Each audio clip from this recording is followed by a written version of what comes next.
यहाँ पे कहा है फिक्स।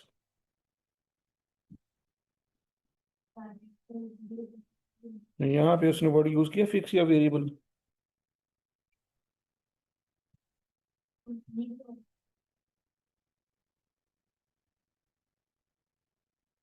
अच्छा, यहाँ पे उसने कहा फिक्स वर्ड।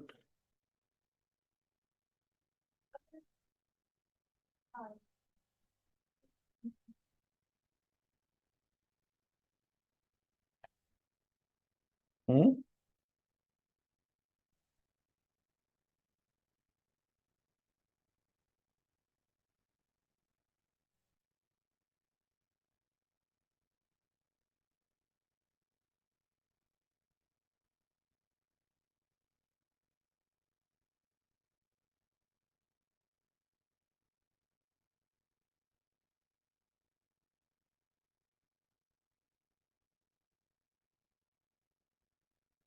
सबसे पहले तो आपने अंडर अप्लाइड या ओवर अप्लाइड निकालने हैं। कैसे निकालने हैं? ये आपको एक्चुअल दिए हुए हैं, आपने अप्लाइड निकालने हैं। वो कैसे? Actual output into rate. 1 lakh आपकी एडवर्स वेरिएंस आ रही। ठीक हो गया। फिर अपने रेट निकालना है, ये है पर यूनिट रेट। अगर ये पर घंटा रेट होता कितना होता? 200। फिर उसके बाद ये उसने फिक्स रेट दिए हुए हैं, इसको घंटों पे डिवाइड करेंगे तो 80 रुपये आ जाएंगे। और यूनिट्स पे डिवाइड करेंगे तो 800 आ जाएंगे। क्या आ जाएंगे जी? 800। अगर ये आ जाएंगे तो फिर ये बैलेंस शीट फिगर तो पे निकल आएगा, ये 12 से निकल आएगा और ये 120 निकल आएगा।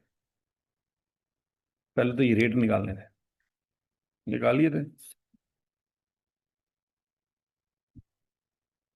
अच्छा जी। फिर उसके बाद 1 लाख का एनालिसिस करना था। Expenditure variance. एक्सपेंडिचर वेरियंस में फिक्स और वेरिएबल दोनों लेने थे। एफिशिएंसी वेरियंस वेरिएबल के लिए था और वॉल्यूम वेरियंस फिक्स के लिए था।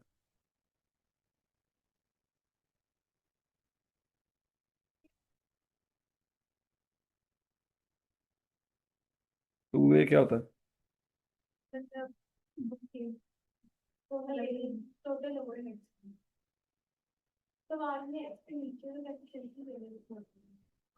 एक्सपेंडिचर किसकी मांगी है उसने बताया?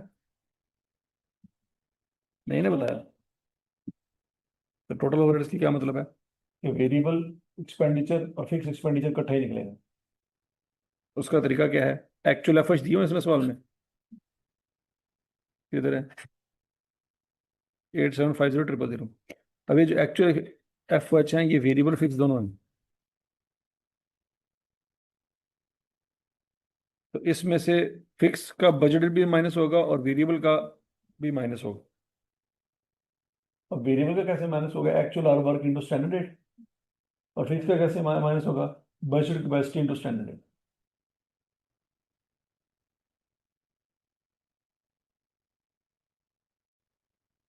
देखा जरा।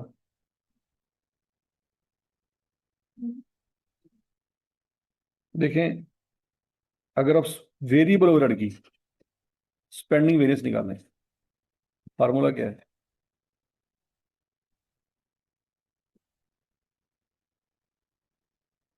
वेरिएबल ओवरहेड की स्पेंडिंग वेरिएंस का फार्मूला अभी आपने लिखा है।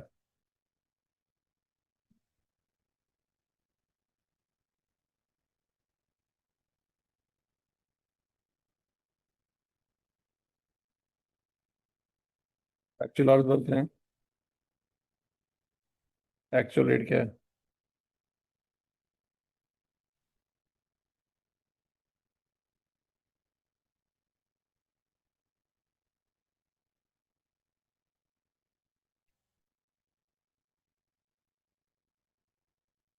हाँ जी, एक्चुअल रेट।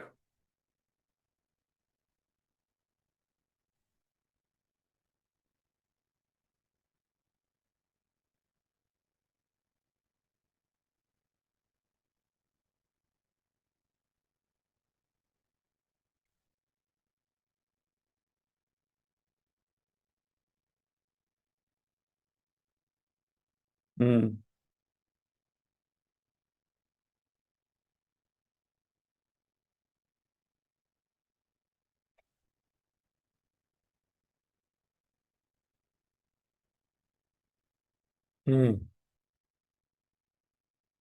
देखिए यहाँ पे हम ये वाला फार्मूला नहीं लगा सकते। क्यों नहीं लगा सकते? क्योंकि आपके पास एक्चुअल रेट नहीं है, स्टैंडर्ड रेट है। ठीक हो गया। लेकिन जो पिछला सवाल हमने किया था वो कौन सा किया था भला? ये वाला सवाल किया था, अगर आपको याद हो। याद है ना? हमने वेरिएबल की एक्सपेंडिचर वेरिएंस अलग निकाली थी और फिक्स की एक्सपेंडिचर वेरिएंस अलग निकाली थी। तो टोटल एक्सपेंडिचर वेरिएंस क्या आई थी? 2 लाख, याद है? अगर मैंने टोटल निकालनी हो डायरेक्ट, अलहदा अलहदा की बजाय मैंने 2 लाख सीधा सीधा निकालना हो डायरेक्ट, तो उसका तरीका क्या होगा? Actual rate into actual hour work से एक्चुअल एक्सपेंडिचर निकलेगा वेरिएबल का, ऐसे ही है। और एक्चुअल फिक्स ओवरहेड, इन दोनों को इकट्ठा कर लें, इसको और इसको, तो एक्चुअल पेमेंट आ रहेगी वेरिएबल और फिक्स की मिला के, ऐसी है। तो बोलो तो सही। Actual rate into actual hour work, जैसे कि 105.2 इंटू 25,000, करो जरा क्या आंसर आता है?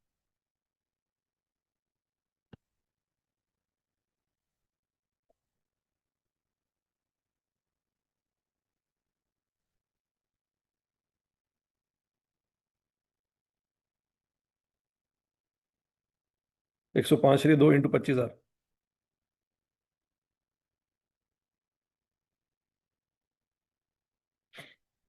कितने साल में आंसर निकलेगा? हैं?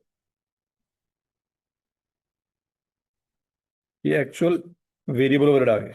अब एक्चुअल फिक्स ओवरहेड उस सवाल में दिए हुए 12,70,000, टोटल करो।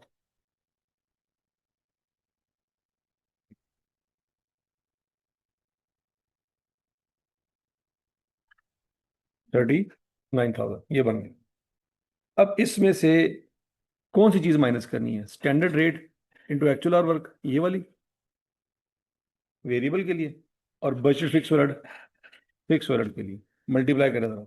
Standard rate into actual hour work,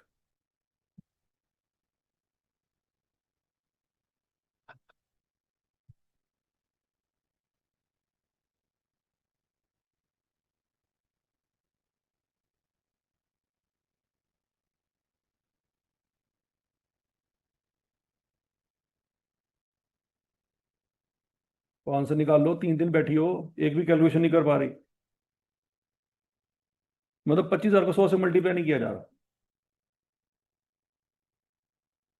की बंदा करे कसम इसको हम। 25 लाख आ गया। अब बजट फिक्स ओवरहेड कितना है? 12 लाख, वो माइनस कर दिए। 39 लाख में 25,000 और 12 लाख दोनों माइनस करो, तो सीधा सीधा आंसर क्या आ जाएगा? 2 लाख।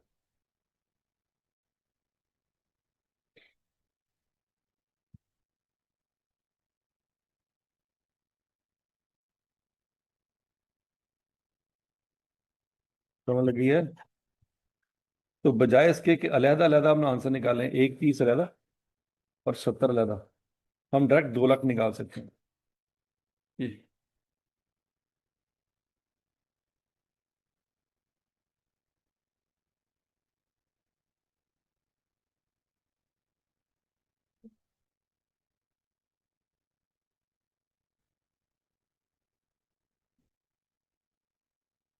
हाँ, ये वही लगा हुआ।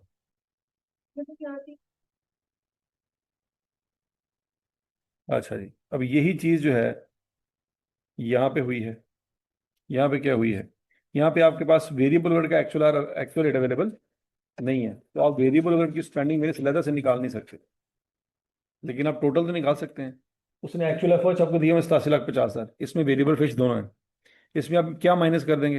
Actual hour work into standard rate और बजटेड फिक्स ओवरहेड माइनस कर देंगे, तो इकट्ठी वेरियंस निकल आएगी एफ ओ एच की। फिक्स और वेरिएबल दोनों इसके अंदर मौजूद है। ये पॉइंट समझ लगे जी? कहाँ पे ये काम कर सकते हैं? जहाँ पे आपके पास वेरिएबल ओवरहेड का एक्चुअल रेट आप नहीं निकाल सकते, तो वहां पे आप ये वाली वेरिएंस इकट्ठी निकाल सकते हैं, जिसमें वेरिएबल और फिक्स अलग अलग की जरूरत नहीं है, इकट्ठी निकल आएगी। इसका फार्मूला क्या है जी? Actual efforts minus variable overhead का बाकी वाला हिस्सा, कौन सा? Actual hour work into standard, और फिक्स वर्ड का हिस्सा budgeted capacity into standard rate.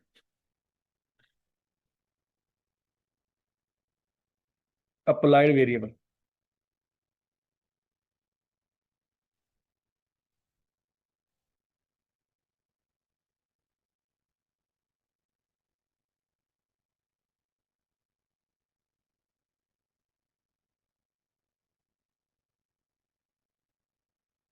अब बाकी एफिशिएंसी अलग निकल आएगी, वॉल्यूम अलग निकल आएगी। वॉल्यूम की फिर आगे दो टुकड़े कर लेंगे, कैपेसिटी और एफिशिएंसी।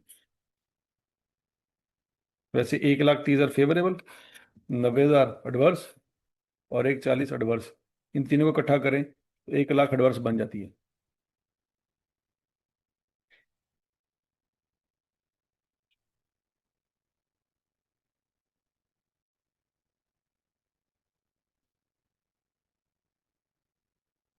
हाँ जी, यहाँ तक क्लियर है।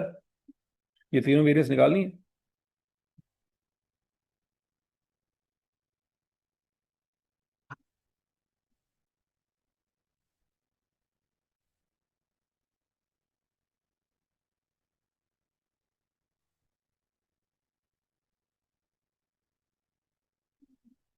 लेकिन इसको कंप्लीट नहीं किया जा सकता ना जब तक आप एफिशिएंसी ना निकाल लें, क्योंकि इन तीनों को जमा करेंगे तो 1,00,000 बनेगा।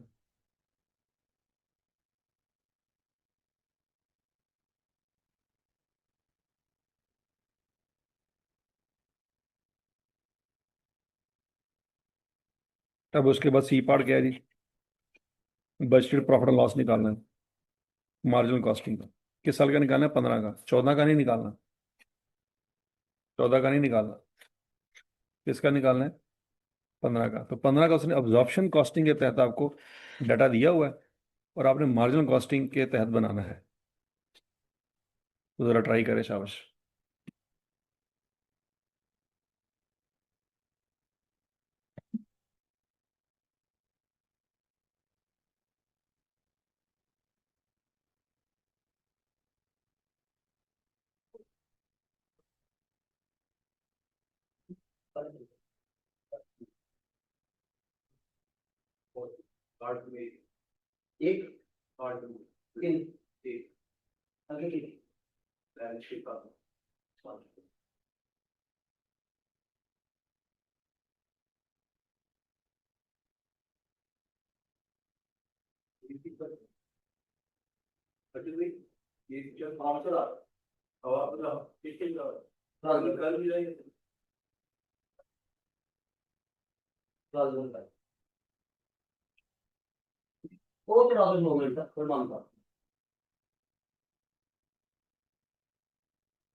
हाँ जी, बन गया प्रॉफिट लॉस।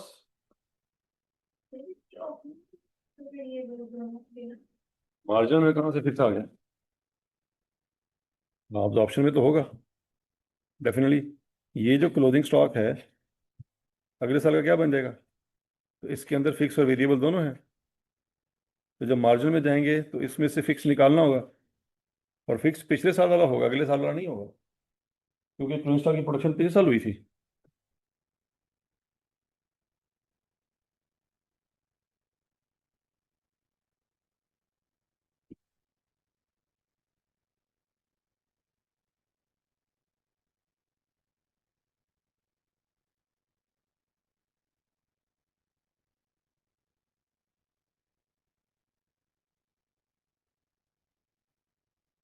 सेल तो सेम रहेगी, लेकिन इस 5400 में से आपने फिक्स पोर्शन निकाल देना। फिक्स पोर्शन कैसे निकालेंगे? पर यूनिट फिक्स पोर्शन कितना है? 800 का। तो 800 को 600 से मल्टीप्लाई करें और 54 लाख में से माइनस कर दें, तो 4.92 मिलियन आ रहेगी।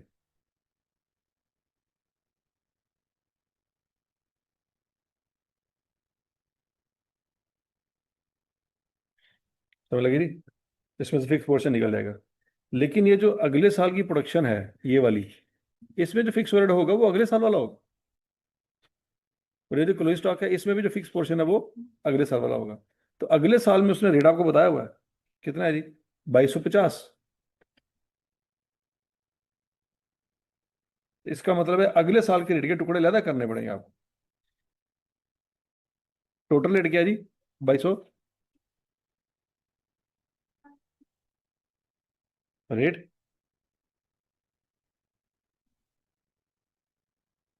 हाँ, तो ये है ना।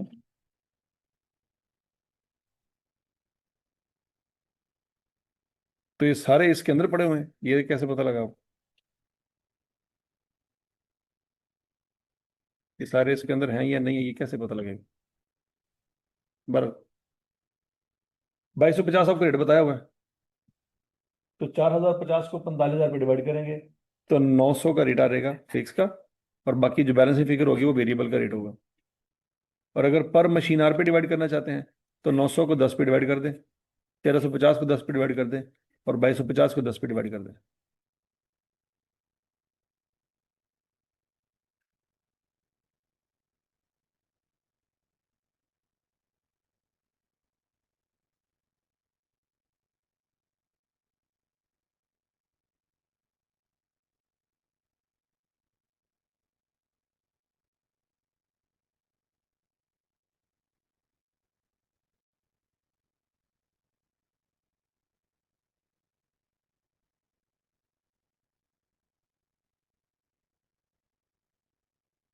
अच्छा जी। अब इस साल की जो प्रोडक्शन है, उसके अंदर फिक्स ओवरहेड का जो रेट है वो 900 रुपया है। कितना है? 900। तो 900 को मल्टीप्लाई करेंगे 4500 से, और 44.325 मिलियन में से माइनस कर देंगे।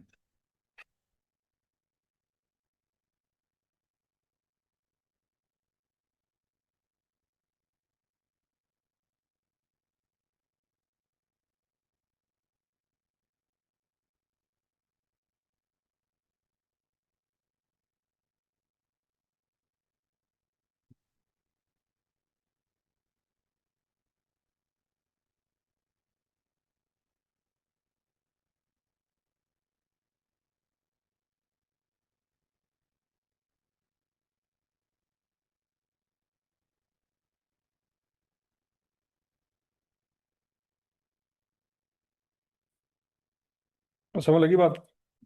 अच्छा, फिर क्लोजिंग स्टॉक के अंदर भी, क्लोजिंग स्टॉक के अंदर भी फिक्स ओवरहेड शामिल है। तो वो करंट ईयर वाला रेट ही लगाया होगा उसके ऊपर, 900 रुपया। तो 4925 में से 900 इंटू 500 करके माइनस कर देंगे, तो फिगर आ जाएगी। अब opening stock plus variable cost of goods manufactured minus closing stock is equal to variable cost of sale आ जाएगी।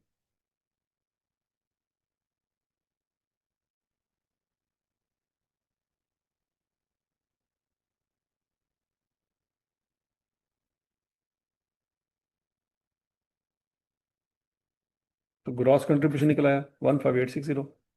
अब variable selling and admin expense record करेंगे, तो नेट कंट्रीब्यूशन में निकल आएगा। अब ये कैसे आएंगे? यहाँ पे उसने जो सेलिंग और एडमिन दिए हुए हैं, उसमें उसने बताया हुआ है कि 30% फिक्स है, तो इसका मतलब है 70% वेरिएबल होगा। तो 5250 का 70% लेंगे, वेरिएबल आ जाएगा, तो नेट कंट्रीब्यूशन निकल आएगा। अब नीचे फिक्स और माइनस करने हैं, प्रोडक्शन वाले भी और दूसरे भी। प्रोडक्शन वाले कौन से हैं उसने यहाँ पे बता दिए हुए हैं। Estimated fix production overhead, fix production overhead सीधे सीधे माइनस कर देंगे, 4050। और सेलिंग एडमिट कितने हैं? 5252 का 30%, तो नेट प्रॉफिट निकल आएगा।